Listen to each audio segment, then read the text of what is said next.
you has chosen, you has his own special people. So be gentle, kind, humble, meek and patient. Amen. So God, దేవుడు మనం change చేయాల్సింది ఇవన్నీ people, ఇవన్నీ మార్చాలండి, ఇవన్నీ మార్చాల.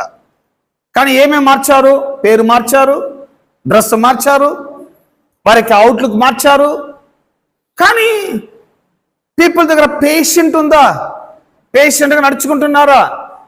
ఓర్పుతో ఉన్నారా? సహనంతో ఉన్నారా? జస్ట్ మీరు వాచ్ చేస్తారంటే క్రిస్టియన్ పీపుల్ దగ్గర ఓర్పు ఉండదు. ఏమేన్ సమ్ పాస్టర్స్ చెప్తాను నన్ను, ఇవన్నీ మేము చెప్తే ప్రాబ్లం అయిపోతుంది చర్చలో. మీకు నాకు ఏ ప్రాబ్లం లేదు, ఎందుకనగా నేను ఆర్డర్గా టీచ్ చేస్తున్నా. ఏదో కొలెషన్ చాప్టర్ 3